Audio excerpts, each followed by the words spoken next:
Como anunciábamos más temprano, ya estamos aquí con Agustín Canzani, sociólogo, director de la Fundación Liber Sereni, asesor del Frente Amplio. Buenos días, Agustín, y gracias por acompañarnos esta mañana. ¿Cómo están? Disculpas por este retraso involuntario. Por favor, sabemos que a veces el tránsito a estas horas es complicado.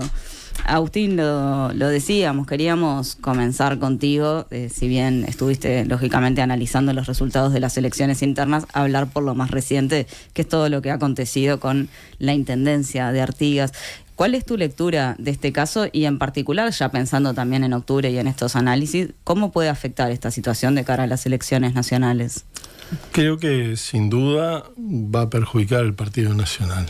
Sin embargo, yo separaría el impacto que esto puede tener en la propia zona de influencia, Artigas, de otros lugares. ¿Y por qué digo esto? Bueno, porque hay bastantes estudios que muestran que este tipo de política clientelar, que habitualmente se llama cuestiones de patronazgo en la sociología, en la ciencia política, forman parte de sistemas políticos y sociales locales que tienen estas características y que son vistos por mucha gente como cuestiones mínimamente habituales, en donde el uso de bienes públicos y recursos públicos para pagar favores personales o para inducir apoyos electorales es una práctica relativamente corriente. Entonces, yo tiendo a pensar que en Artigas ese impacto quizá no sea tan grande, pero que sí es un impacto importante que puede perjudicar al Partido Nacional a nivel de otras regiones del país y especialmente, diría yo, en el área metropolitana. Esa es mi visión primaria, más allá de que efectivamente esto es una apreciación más desde la coyuntura actual, ¿no? Después me parece que hay otras cuestiones que van más allá de la puja electoral y que tienen que ver con el hecho de cómo se controlan los gobiernos departamentales. Esa es una materia que tenemos pendiente probablemente a nivel institucional. Recordemos, los gobiernos departamentales tienen mayoría automática para el partido que gane, y por lo tanto eso hace más difícil el control político cruzado, como también este tipo de recursos que se dan a los gobiernos departamentales en el marco de ciertos programas tienen a veces baja o nula supervisión, y como también los partidos políticos o algunos partidos políticos conviven, toleran y yo diría en algunos casos hasta auspician este tipo de comportamientos. Y me parece que esa es una discusión ética que debería plantearse al interior de los partidos, no después que hay condenas, sino antes, porque después que hay condenas es relativamente fácil hacerlo. Entonces, esas son mis apreciaciones generales y tiendo a pensar que los sucesos de Artigas, los sucesos con este alcalde, de alguna manera no le permiten salir al Partido Nacional de una etapa en la cual se ha visto complicado, en parte por los propios resultados de las elecciones internas, ¿no? ¿Esto complica al Partido Nacional pero no hacía la coalición o complica todo? Bueno, es una pregunta interesante. A mí me llamó la atención que desde la coalición, algunas de las que podrían ser sus principales figuras, caso de Ojeda, que va a ser el candidato del Partido Colorado, que ha sido muy veloz en señalar cuestiones y actitudes de algunos de sus adversarios, no se ha pronunciado de manera enfática sobre este tema. Si uno lo ve, no ha aparecido. Fue más rápido en hablar sobre la AMIA que en hablar sobre un caso interno en Uruguay que afecta a un gobierno departamental de una coalición que le integra. Entonces ahí también hay un uso político que me parece que en algún momento podría pasarle cuentas. Yo hubiera esperado que desde el Partido Colorado las reacciones hubieran sido mucho más contundentes y de personas de primera línea que de alguna manera también tienen intereses electorales competitivos dentro de la coalición. Y eso no ha ocurrido. Han sido más fuertes las reacciones de Cabildo, que tiene sí cierto nivel de competencia incluso interna en el departamento, que las reacciones dentro del Partido Colorado. Entonces me parece que es un tema que hay que dejarlo allí para preguntarse por qué. Yo no tengo una respuesta clara sobre eso. Agustín, nos gustaría charlar un poco también sobre lo que han dejado las elecciones internas. Vos hiciste un análisis sobre los resultados de las mismas. ¿Qué significa para el Frente Amplio haber tenido una votación por encima de los 400.000 votos, que es más de lo que se esperaba? Significa, primero que nada, un gran impulso desde el punto de vista emocional, desde el punto de vista simbólico, por varias razones. Primera razón, porque fue el partido más votado. Segunda razón, porque mejoró sensiblemente respecto a sus registros anteriores de hace 5 años. Y tercera razón, porque al Frente Amplio le habían costado siempre instancias de este tipo. Es decir, aún siendo un partido muy grande, remontémonos a 2004, pero también en 2009 y también en 2014, el Frente Amplio había tenido dificultades para movilizar su propio electorado.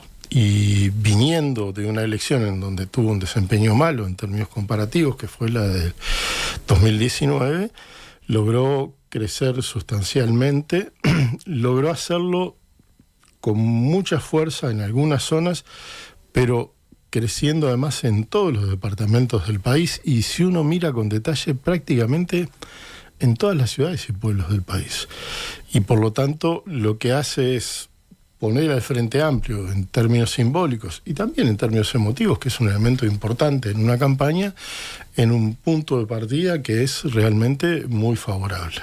Consolida su posición de favorito, por decirlo de alguna manera, hacia las elecciones de octubre, pero por supuesto las internas no definen octubre ni definen noviembre, sería un error considerarlo así, pero si hay que elegir entre empezar mal o empezar bien, por supuesto que el Frente Amplio va a elegir empezar bien, y empieza muy bien esta campaña con estos resultados.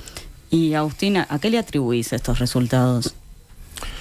Bien, ahí hay, yo creo que elementos que tienen que ver con las características de cómo se está moviendo el electorado uruguayo en su conjunto, y características que tienen que ver con cómo el Frente Amplio como fuerza política se ha ido, no diría reestructurando, pero sí movilizando y reposicionándose, ¿no?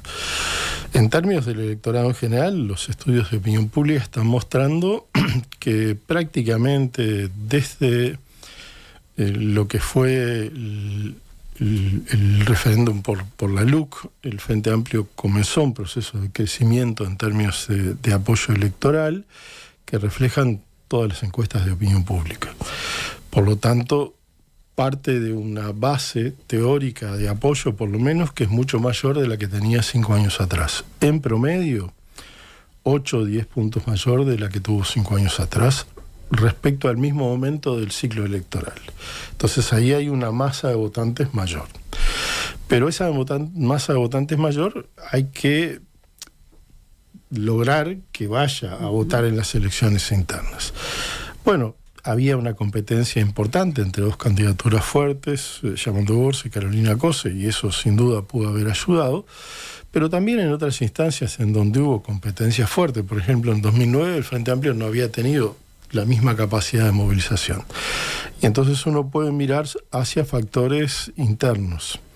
Y creo que allí el Frente Amplio ha llevado adelante algunos procesos que han generado yo diría un proceso de revinculación con la fuerza política de muchos grupos y de muchas personas individualmente consideradas. ¿Eso pensando también en todas las giras por el interior? Claro, primero tiene que ver con el proceso llamado de balance y autocrítica, que logró emitir un documento consensuado que, más allá de la opinión que uno tenga, yo creo que es un documento que tiene puntos importantes, es de alguna manera una base de partida. El Frente Amplio mira lo que pasó en sus gobiernos, hace una autocrítica, plantea incluso dificultades que se encontró durante su última campaña, tiene un diagnóstico allí que grosso modo podría leerse como que el Frente Amplio se fue alejando de la sociedad y de algunos grupos sociales organizados, y que eso es un problema, que tenía que mirarlo, y eso es un elemento importante, porque es de alguna manera también una especie de catarsis, ¿eh? Yo tuve oportunidad de trabajar más que nada en la parte de recorte y pegue, el documento que tuvo miles de aportes de todos los lugares. El otro día que me tuve que mudar de escritorio, tiré los recortes y eran carpetas y carpetas de correos y documentos que llegaban de un comité, de un sector, de un militantes anónimos, mujeres y hombres de todo el país, que iban desde cuestiones de una carilla hasta documentos de 80 páginas, ¿no? Todo eso hubo que machearlo, llegar a un acuerdo, y hay ahí un elemento de escucha que es muy importante, hacia adentro de la fuerza política. Y esto de alguna manera se combinó con este proceso del Frente Amplio Te Escucha, que fueron un conjunto de reuniones, bastante más de 1000 en todo el país, que en algún sentido hasta sorprendieron a algunos actores sociales y que tuvieron que ver con ir a preguntar, bueno, qué hizo bien y qué hizo mal el Frente Amplio en sus gobiernos, por qué el Frente Amplio perdió, y escuchar cosas que eran dolorosas, ¿no?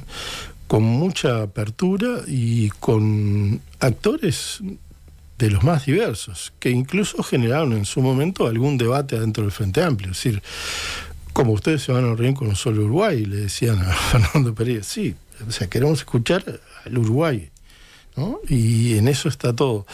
Y me parece que eso fue una señal también que ayudó en ese sentido. Y por otra parte, uno nota que hay un fortalecimiento de lo que es la estructura, llamémosle, partidaria de la fuerza política. Hay más comités de base, hay más gente que se acerca, hay más personas públicas que expresan su apoyo, o por lo menos su identidad con el Frente Amplio. Y bueno, y todo esto en el marco de un proceso que se viene llevando adelante desde hace casi una década, pero que en esta elección yo creo que va a culminar, que es un proceso de recambio de liderazgos que es muy importante, ¿no? Ahora, pensando en esto que vos decías, ¿no? El Frente Amplio Te Escucha, las recorridas en el interior, como te preguntaba Sofi, tomando todo esto en cuenta, ¿dónde fue el crecimiento más importante de la votación? Bien, el Frente Amplio creció en todo el país, pero en términos cuantitativos y en términos porcentuales, hay 2 departamentos que destacan, que son Montevideo y Canelones, ¿eh? Que han sido departamentos que son feudos frente amplistas. Entonces uno podría decir, bueno, está bien, pero eso supone que dentro de los votantes potenciales frente amplistas hay mayor activación. Y ahí hay niveles muy importantes de apoyo. Lo que me parece que es relevante es que no solo creció ahí, creció en los 19 departamentos, sus adversarios cayeron en los 19 departamentos. Cuando digo sus adversarios digo el Partido Nacional, el Partido Colorado, Cabildo, es decir, se dio el proceso inverso en un marco de menor participación, un poco de menor participación en las elecciones internas. Y aún viendo que el incremento se dio más en zonas, entre comillas, típicamente frente amplistas, cuando uno se va a mirar los datos, se va a encontrar con que, por ejemplo, en zonas de Pocitos, el Frente Amplio representó más del 45% de la votación, ¿sí? Y aún viendo que el Frente Amplio tiene su fuerza en la mayor parte de los departamentos del interior, en las capitales, va a encontrar ciudades intermedias y ciudades pequeñas en donde el Frente Amplio creció sustancialmente. Y eso ocurre en todos los departamentos. Sí es cierto que hay cierta heterogeneidad, es decir, hay departamentos en donde el Frente Amplio creció bastante menos y hay otros en los que creció más. Yo resaltaría el caso de Río Negro, por ejemplo, un crecimiento importante. En el caso de Maldonado es menor, pero sobre todo para un departamento que el Frente Amplio supo ser gobierno, pero también representa incrementos importantes. Y si uno va a Maldonado va a ver que ahí lo que hay es un bajo crecimiento en Ciudad de Maldonado, pero un crecimiento relativamente importante en Piriápolis y San Carlos, que fueron habitualmente zonas en donde el Frente Amplio votaba bien. De hecho, tuvo los municipios en los anteriores periodos de gobierno.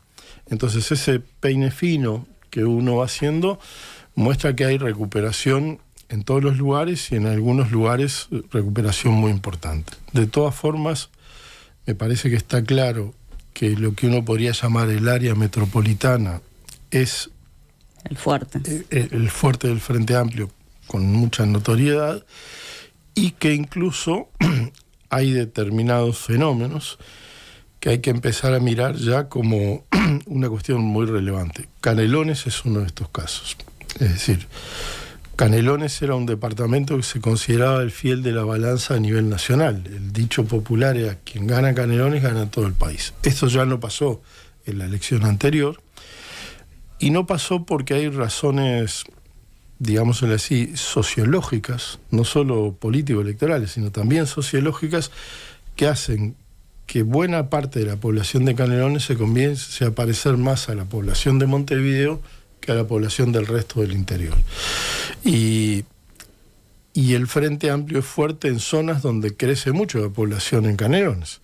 Para que ustedes se hagan una idea, las personas que están habilitadas para votar en lo que podríamos llamar grosso modo la ciudad de la costa son una cantidad igual o superior a la de 7 departamentos del interior del país, ¿sí? Considerados individualmente. Es decir, ahí en Ciudad de la Costa hay más votantes que en 7 departamentos, más o de la misma cantidad de votantes. Entonces, eso es un crecimiento muy importante. Y me parece que eso está también mostrando ahí que hay una cultura política frente amplista que es bastante dominante en esos lugares. Vos decías hoy, Agustín, entonces que este crecimiento igual que tuvo el Frente Amplio o estos resultados de las internas no podemos traspolarlos directamente a lo que vaya a suceder en octubre o noviembre eventualmente, ¿no? Definitivamente no. Claramente, primero porque la gente que votó fue una minoría, entre comillas, ¿verdad?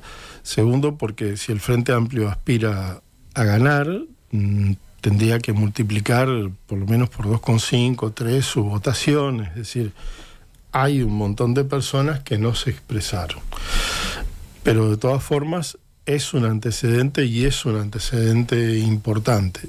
Es un antecedente importante por este valor simbólico que yo le daba. Yo creo, no se puede equivocar, pero creo que la elección de la fórmula del Partido Nacional estuvo directamente vinculada a los resultados de ese domingo. Particularmente a la votación que tuvo el Frente Amplio.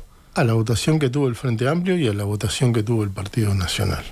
Es una jugada, yo diría, de ajedrez político un poco arriesgada, que yo arriesgaría a decir puede levantar o sepultar la carrera política de Delgado, que es quien aparece impulsando esa fórmula, y esa jugada de riesgo me da la impresión de que se explica por los resultados que se verificaban a esa altura de la noche.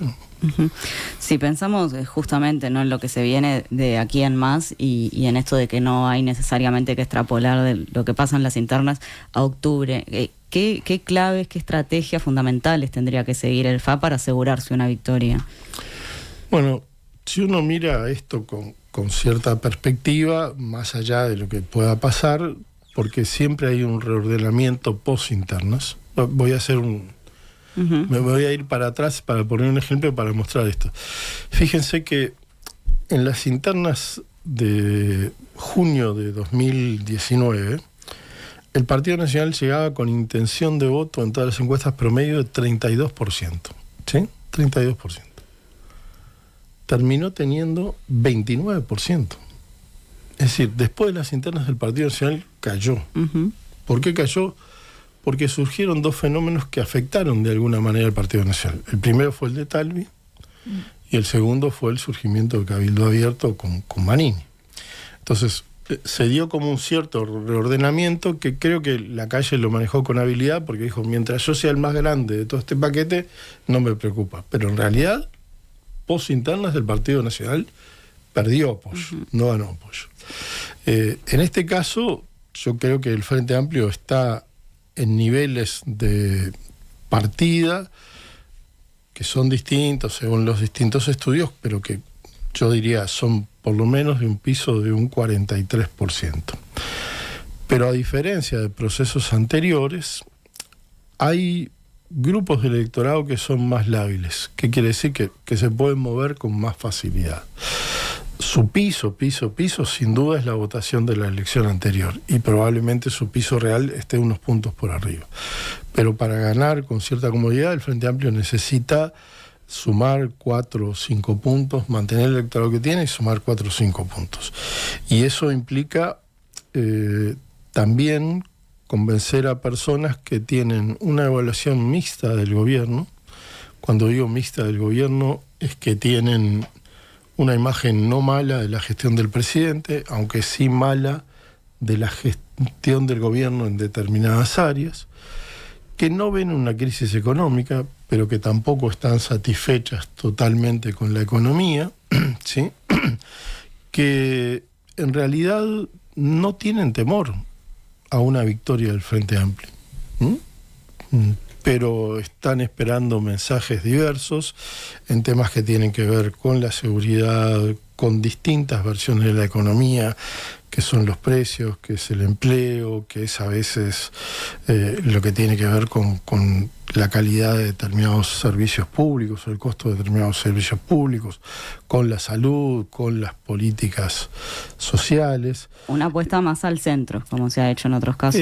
Yo creo que en realidad es una... Si uno los mira en términos ideológicos, es cierto que en la autoidentidad de los electores hay más electores que debería conquistar el Frente Amplio en el centro que en la izquierda. Pero es gente que no hace de eso una cuestión fundamental, ¿sí? No es, dice, no, yo soy de centro y si me dicen algo de izquierda, no, que más bien, en mi hipótesis, se va a guiar por asuntos temáticos, por la confianza en las personas que les convoquen, y ahí las candidaturas son muy importantes, la conexión afectiva y de confianza que las candidaturas logran hacer son muy importantes, y además todos los estudios que tenemos muestran que el Frente Amplio tiene una buena evaluación de sus 3 gobiernos anteriores, y poca gente tiene una mala evaluación de los gobiernos anteriores del Frente Amplio. La relación es casi de 4-1, y esto incluye a muchos votantes actuales de la coalición, y esto incluye a muchos electores indecisos. Entonces ahí creo que el Frente Amplio tiene elementos por los procesos que ha hecho para ver cuáles son las cosas en las que efectivamente hay buenas evaluaciones y cuáles son las cosas en las cuales hay debe, ¿no? Claramente entre las primeras aparecen cuestiones como las políticas de salud del Frente Amplio, la mayor parte de las políticas económicas, la política educativa en general, aunque ha sido objeto de debate, también es bien evaluada, y en la parte donde hay más déficit, los temas de seguridad pública, pero que no son fuertes tampoco de este gobierno. Entonces ahí hay una cuestión que probablemente requiera más de la construcción de consensos políticos hacia esas áreas, y de alguna forma la posibilidad de que las personas sientan de que hay ahí una convocatoria que es creíble. En el caso de seguridad, yo creo que el gobierno quemó sus cartuchos y no ha encontrado una evaluación buena, y esto es muy notorio después del fallecimiento de Jorge Larrañaga, ¿no? Ahora, ¿qué tan fracturado sale el Partido Nacional después de los resultados electorales y también después de esta elección de Delgado de llevar a Ripoll como candidata a la vicepresidencia? Me parece que todavía no podemos saberlo. Lo vamos a empezar a saber cuando empiezan a surgir las primeras encuestas. Acá hay seguramente... Lo que es evidente es que Ripoll no era una candidata de consenso. Eso es evidente. Si fuera una candidata de consenso y si esto estuviera ya conversado, se hubiera anunciado 2 de las tardes, no a las 12 de la noche. Quien trabaja un poco en estos temas sabe que eso funciona de esta manera, ¿verdad? Entonces, acá la pregunta es, bueno, ¿cómo, si eso generó fracturas o eso generó rasguños que después se van reparando? Yo tiendo a pensar que esto puede ser una mezcla de ambas cosas y que la mayor parte de los sectores del Partido Nacional le van a decir a Delgado: esta fue tu decisión, hacete cargo, digamos. No es nuestra decisión. Eso no quiere decir que no apoyen a Ripoll o que no intenten apoyarla, pero no van a hacer de eso un asunto de campaña. Y eso puede generar algunas dificultades en el manejo de la campaña como tal. Y probablemente en el interior del país también sea una candidatura que tenga algunas dificultades para crecer. Pero eso lo vamos a ver en la cancha. Es muy difícil pronosticarlo ahora. Yo recuerdo, si se quiere, como novus político, el nombramiento de Hugo de León como candidato a vicepresidente del Partido Colorado, y fue razonablemente efectivo dentro de las posibilidades que tenía, que era repescar votos colorados que se podían ir para otro lado. Entonces hay innovaciones políticas que a veces tienen resultado. Tengo mis dudas que esto sea lo mismo, pero creo que es razonable dejar un diagnóstico abierto. Y si pensamos en el Partido Colorado, vos planteaste en que la victoria de Ojeda impacta más en términos simbólicos que en términos numéricos. ¿Por qué no es tan significativo en términos numéricos? Eso por un lado. Y por otro lado, ¿qué nos dice del Partido Colorado que haya triunfado una figura como Ojeda? Claro, el Partido Colorado, me parece que luego de la renuncia de Bordaberry estuvo buscando liderazgos, y en la elección pasada tuvo un enfrentamiento interesante, que era la restauración con Sanguinetti, o una novedad casi tecnopolítica que era el perfil de Talvi. Y Talvi ganó la elección, a mi juicio después cometió algunos errores, dejando en espacio ahí el sanguinetismo que lo debilitaba un poco en términos de su capacidad de conducción del partido, pero había un proyecto político renovado. En este caso, bueno, y eso se vio en la votación del Partido Colorado. No fue una mala votación en la elección interna anterior. Después hubo problemas en la campaña, la figura de Talvi, que llegó a ser en un momento cuasi competitiva con la calle Pou, se fue debilitando. Creo que ahora el Partido Colorado tiene una candidatura que es una interrogante y que ha tenido un gran impacto, pero si uno lo mira, el Partido Colorado tuvo apenas más de 100.000 votos, Ojeda tuvo apenas más de 40.000, que es bastante menos de lo que tuvieron algunas listas del Frente Amplio y del Partido Nacional, ¿sí? Entonces, es el líder de algo, por ahora, chiquito. Y además, dentro de su partido, es la persona elegida con menos proporción de votos, un poquito más del 40%, y con menos cantidad de votos. Pongamos esta cifra, un poco más de 40.000 votos, eso fue lo que tuvo Ojeda. Entonces va a tener una dificultad importante, creo yo, en términos de poder representar a todo eso del Partido Colorado, y sí admito que desde el punto de vista técnico, enfoque de campañas, Ojeda hizo una campaña que a mi juicio estuvo bien estructurada. ¿En qué sentido, Austin? En el sentido de que fue una campaña relativamente innovadora, relativamente rompedora, por así decirlo. Y su perfil mediático ayudó también. Su perfil mediático ayuda, esta idea arriesgada, pero de alguna manera provocadora. Yo soy en la calle Pou del Partido Nacional, del Partido Colorado. Bueno, fue una apuesta que era doble o nada y terminó saliéndole bien. Creo que en parte terminó saliéndole bien por la fragmentación de candidaturas coloradas. Es decir, el Partido Colorado no logró combinar eso. Y esto también es un mensaje, es decir, los grandes sectores del Partido Colorado no han logrado reconstituirse y por lo tanto tienen un riesgo, pero 6 de cada 10 personas que fueron a votar en las internas del Partido Colorado no votaron a Ojeda. Esta es la verdad. Y uno dice, bueno, y los perfiles de Silva, de Gurméndez, de Viera, ¿eran tan diferentes como para armar una candidatura alternativa? Yo creo que no, que es más una cuestión de grupos, de perfilismos, de tribus políticas entendidas en el buen sentido.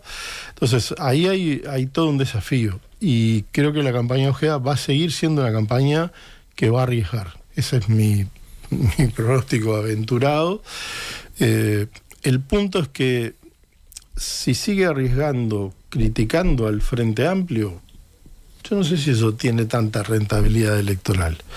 En algún momento, si quiere crecer, va a tener que criticar al Partido Nacional. Y entonces ahí se arma un juego que también es un juego diferente y va a tener mucho que ver. Me parece que también es olfato, pero que en algún momento, por el perfil de Ojeda, por el perfil mediático, por sus antecedentes, su vínculo con el sindicato policial, se va a jugar al punitivismo y va a competir con el público de Manini. Pero bueno, habrá que verlo. Pensando justamente en esto en términos de estrategia, ¿no? Porque bueno, ya Ojeda, por más que sea con esta cantidad de votos, se posicionó dentro del Partido Colorado. Ahora la carrera va a ser hacia octubre. Pensando en la estrategia del Partido Nacional, hablábamos con algunos dirigentes que nos decían que probablemente en la elección de esta fórmula con Ripoll la idea era que Ripoll intentase agarrar algo, ¿no? Bueno, eso sí, de centro, de gente que no tiene una autoidentificación demasiado clara y demás, quizás más por izquierda, al costo de perder algunos votos de blancos y demás, pero que pudiesen quedar en la coalición. Entonces nos decían, bueno, podríamos perder porcentaje, pero quedarían dentro de la coalición y sin embargo atraeríamos otros con Ripoll. ¿Te parece que esa jugada puede salir bien? Yo tengo mis dudas. Lo primero por lo que tengo dudas es que más allá de las características de Ripoll, que tampoco conozco en detalle, no creo que la presidenta del sindicato de los municipales de Montevideo o cualquier otra persona que presida el sindicato de los municipales de Montevideo sea de por sí una persona que tenga un alto nivel de apreciación. Es decir, cuando uno mira dirigencias sindicales y ha trabajado en este tema, lo ha evaluado desde el punto de vista de la opinión pública, los municipales de Montevideo no suelen ser un sindicato muy popular, que digamos, ¿no? Entonces ahí me parece que hay una apuesta un tanto arriesgada, ¿no? La propia figura de Ripoll, incluso yo no creo que fuera una figura demasiado popular en la izquierda, aun cuando estaba dentro de la izquierda. Entonces es una interpretación posible, pero a mí me deja ciertas dudas. ¿No le ves por dónde podría agarrar votos? Sumarlo. En principio no lo veo tan claro, y insisto que esta gente que está indecisa o con dudas, etcétera, no necesariamente se mueve por estas etiquetas izquierda-derecha, se va a mover por planteos, es decir, esas etiquetas yo te las pregunto en el análisis bien, desde la ciencia política, no porque la gente se ponga. Claro, pero que esta es una novedad interesante, que antes teníamos un electorado más estructurado y hoy tenemos un electorado más lábil que se puede mover. Entonces, quizás sí puede tener más potencial algunos aspectos de la historia personal de Ripoll. En ese sentido, yo compraría este razonamiento con más facilidad que el otro, que el razonamiento, llamémosle, ideológico, ¿no? Me parece que en ese sentido, bueno, ahí podría haber un potencial. Pero también creo yo que relativamente limitado, entre otras cosas porque además un efecto de la elección de junio es que el Frente Amplio cerró una fórmula potente. Cerró una fórmula potente por el apoyo electoral que tuvieron las dos precandidaturas, que representa, primero, un espaldarazo enorme para Yamandú Orsi, ¿sí? La primera vez que se presenta, gana con mucho margen, viene de un gobierno del interior del país, que siempre es un salto difícil de dar, y gana con mucha autoridad. Y también porque Carolina Cose tuvo un nivel de votación importante, es decir, veámoslo en términos cuantitativos, Cose tuvo casi un 50% más de los votos que tuvo Daniel Martínez hace 5 años. Es una cantidad relevante, ¿verdad? Sí, otros analistas nos decían, por lo menos a la interna del Frente Amplio, esta fórmula logra captar como el 90%. Bueno, y por otra parte, es algo que no pasó en el Partido Nacional. Claro, es una síntesis de todo lo que estaba, prácticamente de todo lo que estaba en juego. La candidatura de Lima, yo creo que siempre fue una candidatura más de lo que llamamos técnicamente agendar personas o ideas que disputar por la mayoría, ¿no? Uno habitualmente dice, bueno, hay candidaturas que que pelean por la mayoría, la de Orsi y la de Cose eran así. Hay candidaturas que se plantean sacar un buen score. Creo que eso fue durante un tiempo el intento de la candidatura de Vergara, sacar una buena cantidad de votos. Si estoy acá, mi sector está acá. Y hay candidaturas que se plantean agendar ideas o personas. La de Lima fue este tercer tipo, ¿no? Entonces, pero las dos en el Frente Amplio lograron eso. El Frente Amplio sintetiza bien, y si uno ve los perfiles personales de Yamandu Orsi y de Carolina Cose, se complementan bien hasta sus estilos de discurso, etcétera. Entonces ahí hay una buena combinación que además tiene que ver con el hecho de que son personas relativamente conocidas, etcétera. Me parece que por ese lado el Frente Amplio tiene una fórmula, habrá que verla en la cancha, pero es una fórmula potente.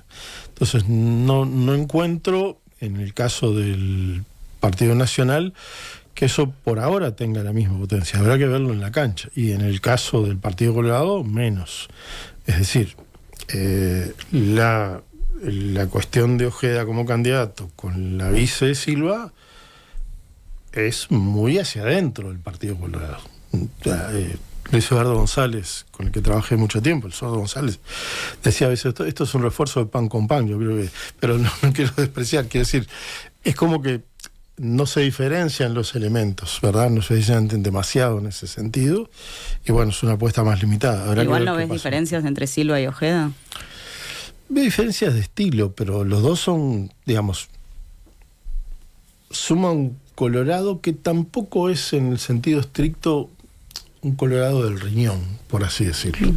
Es decir, Silva es una figura que creció bajo el ala de Talvi, de alguna manera, y todo lo que ha sido Ciudadanos ha tenido mucha dificultad para hacer pie en la estructura del Partido Colorado.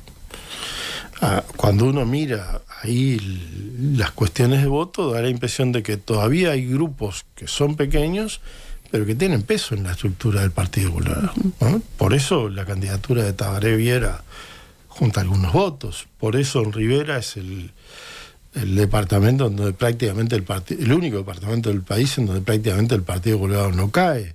Entonces ahí yo la veo una candidatura en principio más hacia adentro que hacia afuera, pero bueno, habrá que verla también en la cancha, ¿no? Ahora, pensando en esto que vos decís, el Partido Colorado por un lado, por otro lado, un partido nacional donde está el episodio de Artigas, la elección de Ripoll, y bueno, y ya se conoció también alguna encuesta, ¿no? ¿Puede seguirse esto con la idea de que está tan peleado por un lado la coalición y por otro lado el Frente Amplio de cara a octubre?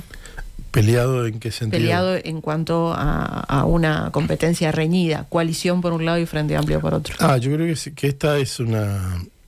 Acá hay una cuestión clave que es cuánto logra crecer el Frente Amplio hacia octubre, ¿no? A mí me parece que nosotros tenemos una regla electoral muy estricta, ¿sí? Diría, de lo que yo sé, de América Latina sin duda la más estricta, y del mundo una de las más estrictas para no ganar en primera vuelta.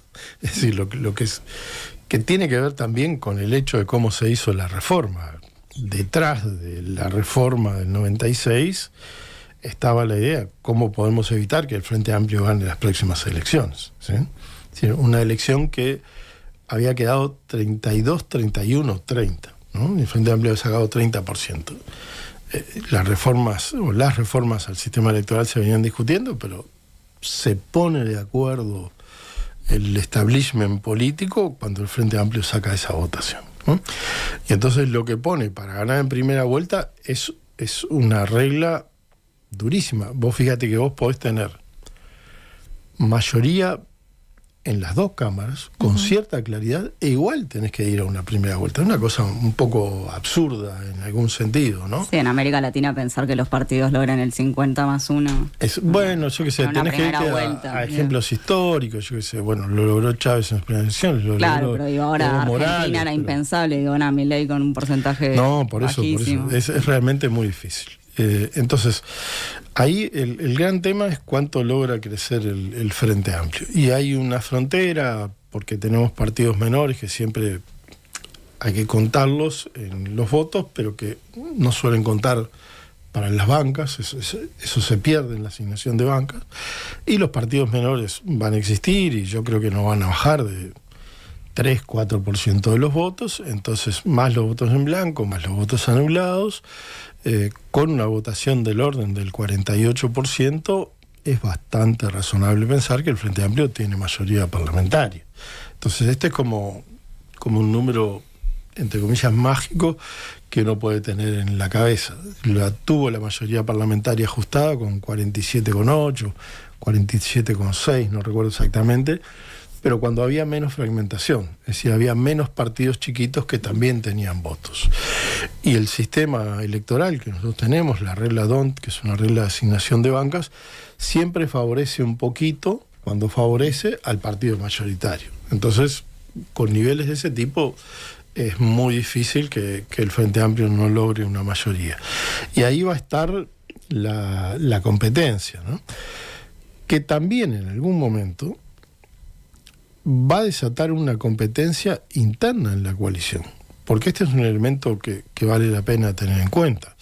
Es decir, en la elección pasada estaba bastante claro en determinado momento del desarrollo de la campaña que el Frente Amplio no iba a tener mayoría parlamentaria. Entonces, todos los otros sectores se veían muy estimulados por decir, bueno, yo tengo este objetivo que no es el Frente Amplio. Ahora que eso no es tan claro, me da la impresión de que aumentan los incentivos para que cada uno pelee por sus garbanzos, ¿no? Como en el truco. Es decir, ¿cuántas bancas vas a tener? ¿Por qué? Porque al no estar en el gobierno, los asientos en el Parlamento son de las pocas cosas que esos partidos van a tener, en algunos casos. Y por lo tanto, bueno, cada cosa que se logra ahí es clave. ¿Y de dónde van a salir esos asientos? Van a salir del paquete de la coalición. Entonces, yo no descartaría que en determinado momento, sobre todo sobre el final de la campaña, empiece a darse una competencia cruzada. Hay partidos a los cuales le va a costar tener intendencias, el Partido Colorado es claro, Cabildo es bastante claro, y si el gobierno lo tiene el Frente Amplio, probablemente entonces no vayan a tener ministerios y van a tener cargos en los entes, ¿sí? Los asientos parlamentarios empiezan a tener otro valor. Agustín Canzani, muchas gracias por este análisis, sociólogo y director de la Fundación Liber Seregni. Gracias por estar por aquí. Gracias a ustedes, un gusto.